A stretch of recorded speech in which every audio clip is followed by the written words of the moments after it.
Hello students, welcome back. देखिए, आज हम पढ़ने जा रहे हैं प्रोड्यूसर इक्विलिब्रियम के बारे में। प्रोड्यूसर इक्विलिब्रियम एक बहुत ही अच्छा टॉपिक है। हालांकि इसे 2021 में इसमें से हटा दिए गए हैं। इस प्रोड्यूसर इक्विलिब्रियम के बारे में हमें नहीं पढ़ना है, लेकिन स्टूडेंट्स आपको इसके बारे में नॉलेज होनी चाहिए, इसलिए मैं आपको बता रहा हूँ। देखिए, इक्विलिब्रियम का मतलब होता है first of all it is the best situation of a person. सबसे एक पर्सन की बेहतर स्थिति को हम इक्विलिब्रियम कहेंगे। जैसे a producer is in equilibrium when he gets maximum profit. अगर एक प्रोड्यूसर है वो इक्विलिब्रियम में कब होगा? जब उसे मैक्सिमम प्रॉफिट हो रहे हैं, ठीक है। या फिर अगर उसे लॉस हो रहे हैं तो उसके लॉस क्या होने चाहिए? वो लॉसेस जो है उसके वो मिनिमम होने चाहिए, ठीक है बच्चों। तो वो इक्विलिब्रियम में होगा। तो ये इक्विलिब्रियम की कंडीशन होती है। हमारे जो मैंने ये डेफिनेशन लिखी है, ये TRTC अप्रोच है, ठीक है। TRTC अप्रोच को हमारे इसमें से टॉपिक में से डिलीट कर दिया गया है, लेकिन MRMC अप्रोच को हमें पढ़ना होता था। A producer is in equilibrium when marginal revenue of a firm is equal to the marginal cost at the equilibrium MC should be rising. Equilibrium पर MC हमारी बढ़नी चाहिए, ठीक है। तो ये हमारी है। अगर बच्चों MR is equal to MC होता है और इक्विलिब्रियम पर एट इक्विलिब्रियम MC अगर राइज हो रही है, ठीक है, तो वो इक्विलिब्रियम की कंडीशन को सेटिस्फाई करती थी प्रोड्यूसर की, ठीक है। ये हमारा प्रोड्यूसर इक्विलिब्रियम है। अब प्रोड्यूसर इक्विलिब्रियम के बारे में हमें कुछ छोटे छोटे से टॉपिक इसमें पढ़ने होते हैं। फर्स्ट, नॉर्मल प्रॉफिट क्या होता है? देखिए स्टूडेंट, अगर एक फर्म का टोटल रेवेन्यू टोटल कॉस्ट के बराबर होगा तो फर्म नॉर्मल प्रॉफिट अर्न कर रही होगी। अब बहुत सारे स्टूडेंट सोच रहे होंगे, अगर एक फर्म की टोटल रेवेन्यू 1 लाख रुपीज़ है और टोटल कॉस्ट उसकी 1 लाख रुपीज़ है, तो उसे प्रॉफिट कहाँ हुआ? प्रॉफिट तो नहीं हुआ। लेकिन कुछ स्टूडेंट समझ रहे होंगे तो लॉस भी नहीं हुआ। लेकिन लॉस नहीं हुआ बच्चों। नॉर्मल प्रॉफिट क्यों लिखा फिर हमने? देखिए, नॉर्मल प्रॉफिट इसलिए लिखा, इसमें दो टाइप की कॉस्ट इंक्लूड होती है। एक तो इम्प्लिसिट कॉस्ट इंक्लूड होती है और एक एक्सप्लिसिट कॉस्ट इंक्लूड होती है। जिन बच्चों ने वीडियो नहीं देखी है, कॉस्ट की वीडियो देख सकता है, डिस्क्रिप्शन में लिंक मिल जाएगा, वहां से समझ सकते हैं ये इम्प्लिसिट कॉस्ट क्या होती है, एक्सप्लिसिट कॉस्ट क्या होती है। बच्चों, इम्प्लिसिट यानी खुद के रिसोर्सेज को यूज करने के बाद जो बियर करनी पड़ रही है, वो भी इसमें इंक्लूड की जाती है। तो इसलिए यहाँ पर एक फर्म जो है, अगर वो मान लो मैं अपने बिजनेस में काम कर रहा हूँ, तो मैं बाहर अगर काम करता, मेरे को 50,000 रुपीज़ मिलते, ठीक है, लेकिन मैं अपने फर्म में काम कर रहा हूं, प्लस मैंने 50,000 बाहर वाले को दिए, ठीक है। मेरे को नॉर्मल प्रॉफिट कितना हो रहा है? 50,000 का मेरे को नॉर्मल प्रॉफिट हो रहा है, इसलिए नॉर्मल प्रॉफिट कहा जाता है। सुपर नॉर्मल प्रॉफिट का मतलब होता है जब टोटल रेवेन्यू ज़्यादा हो जाती है टोटल कॉस्ट से, तो उसे हम सुपर नॉर्मल प्रॉफिट कहते हैं। अगर स्टूडेंट्स देखिए, यहाँ पर भी मैंने इसको एक चीज़ और समझाने की कोशिश की है। अगर मैं दोनों को Q से डिवाइड कर दूँ तो AR is equal to AC हो जाएगा। तो आप इसकी डेफिनेशन भी लिख सकते हैं, normal profit is a situation when the average revenue of a firm is equal to average cost, that's it.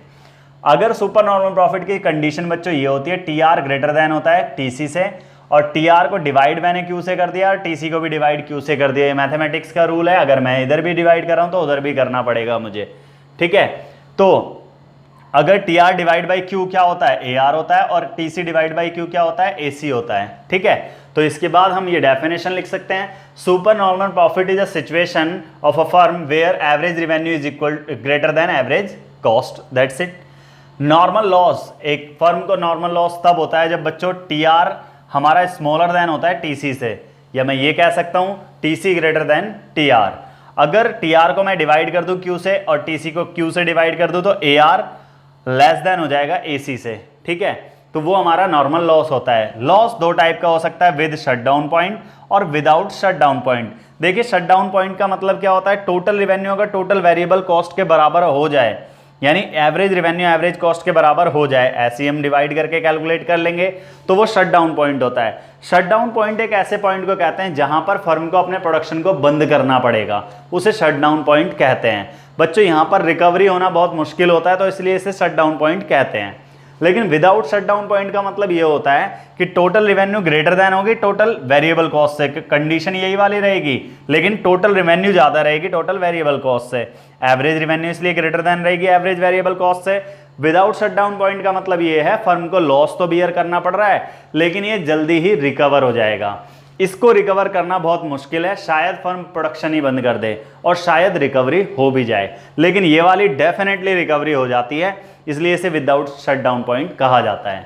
ठीक है स्टूडेंट्स, देखिए नेक्स्ट टॉपिक है हमारा ग्रॉस प्रॉफिट। क्या होता है? Gross profit is the difference between the total revenue and total variable cost. Total variable cost और total revenue के डिफरेंस को हम क्या कहते हैं? ग्रॉस प्रॉफिट कहते हैं। ग्रॉस का मतलब ज्यादा वाला और नेट का मतलब कम वाला। भाई टोटल रेवेन्यू में से टोटल कॉस्ट माइनस करनी है अब आपको।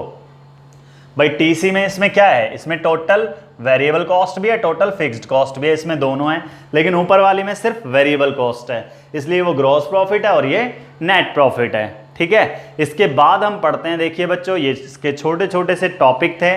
अब इसके बाद ये बेसिक्स था इसका, इसके बाद हम पढ़ते हैं प्रोड्यूसर इक्विलिब्रियम के बारे में। तो प्लीज आप इसे कॉपी कर लीजिए, मैं आपको प्रोड्यूसर इक्विलिब्रियम बताता हूं।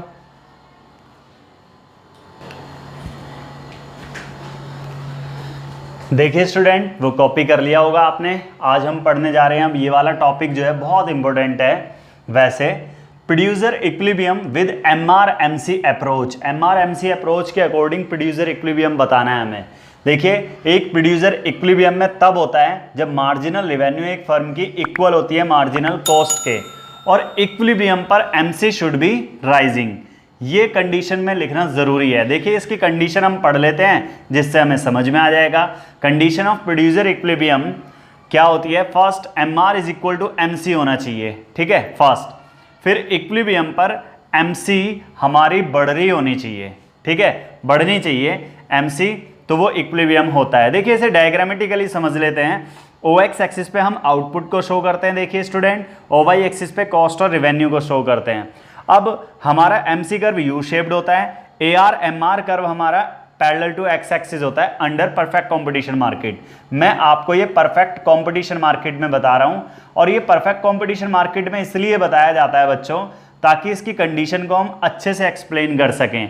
देखिए अब यहां पर आप चेक करेंगे फर्स्ट E1 पॉइंट पर MR इज इक्वल टू बिल्कुल MC है, यहां पर MR is equal to MC है, ठीक है, MR is equal to MC है, लेकिन यहां पर MC क्या हो रहा है? फॉलिंग हो रहा है। ये कंडीशन ये वाली सेटिस्फाई नहीं कर रही है, यानी देखिए इस वाले पॉइंट पर आते हैं हम, यहां पर MR is equal to MC है, बिल्कुल है, और फिर इस वाले पॉइंट पर आप देखो यहां से MC बढ़ रहा है, राइजिंग हो रहा है, बिल्कुल हो रहा है, MC हमारा क्या हो रहा है यहां पर? राइजिंग हो रहा है, तो यानी ये सेटिस्फाई करती है कंडीशन को। तो देखिए स्टूडेंट यहां पर हम लिखेंगे सबसे पहले इन फिगर OX एक्सिस क्या शो करता है? आउटपुट। OY एक्सिस क्या शो करता है? Cost and revenue. AR और MR कर्व क्या है हमारे? Average revenue marginal revenue curve है जो मैंने इसमें लिख रखे हैं, और लेकिन ये पैरेलल टू X एक्सिस हैं, वो भी परफेक्ट कंपटीशन मार्केट में, तो ये भी मेंशन करना पड़ेगा आपको। MC कर्व हमारा क्या है? मार्जिनल कॉस्ट कर्व है जो यू शेप्ड होता है। क्यों होता है यू शेप्ड?